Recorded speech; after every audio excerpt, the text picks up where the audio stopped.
Sometimes, of course, the rider can lose his balance before the bike does. Long, long before. Like Australian Malcolm Campbell looking for his Honda right now.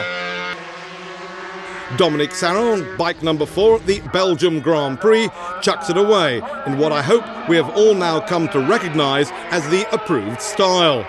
Mind you, he does have a quick look to see if there's enough bike left to carry on racing. Now here's a chance to examine the technique from a very different angle. And yes, that most definitely is the approved fashion for dismounting during high-speed cornering.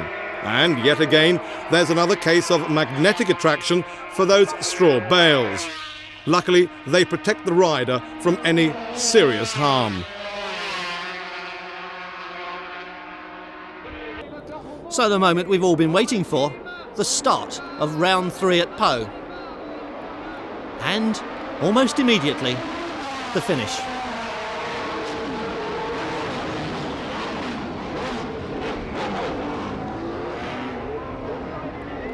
From among all of that carnage, hardly anybody emerged unscathed. In fact, Leto and Blundell were about the only 2 drivers who did seem to come through it without being harmed.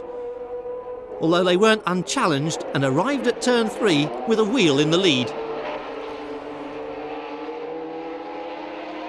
Richard, powerboats have as much excitement as any land-based racing formula, and at least as many thrills and spills.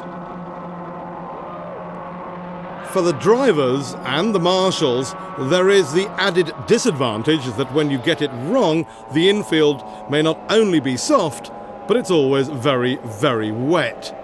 Now, offshore racing does give more room for manoeuvre as a rule, except when part of the course takes you under Brooklyn Bridge here in Australia. It looks big enough even for a racer to avoid, but that doesn't allow for the law of magnetic attraction. Indeed, just 4 minutes into this bridge-to-bridge race, John Hart aims for the bridge pylon with complete accuracy.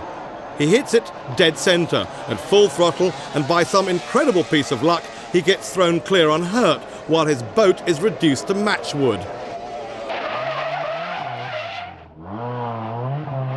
Rallying's an altogether more peaceful kind of sport, isn't it? Isn't it?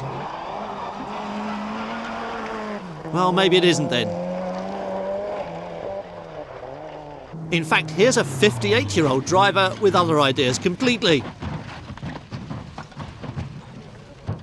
And while we're counting those rolls in slow motion, let's reflect on the idea that though there may not be a tyre wall anywhere in sight, there does seem to be a fairly hefty magnet at work in that bank.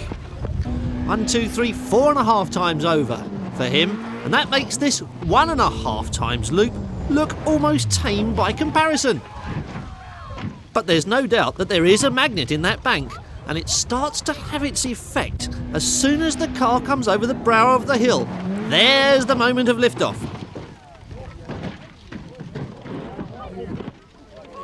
But things always happen in threes, even in rallying. This is the fastest one of the lot, straight over the brow and into the bank.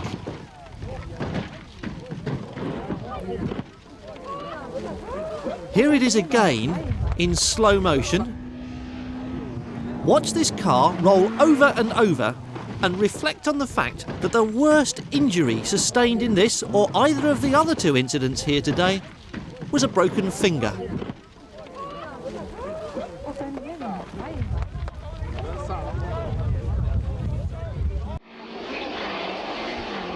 This is Didier Auriol in the brand new 16-valve Lancia Delta Integrale. Lucky for the spectators that they're not standing too close to him at this moment, because even if he managed to miss them, they'd almost certainly suffocate in the dust cloud. Here he is in slow motion, and just watch the back wheels kicking loose as he comes over this jump, and after that the car is under its own control, not the driver's. There goes the jump, there go the back wheels off the ground, and it's all over for Didier Auriol. Luckily, it's just the car which is damaged, not the driver or his co-driver.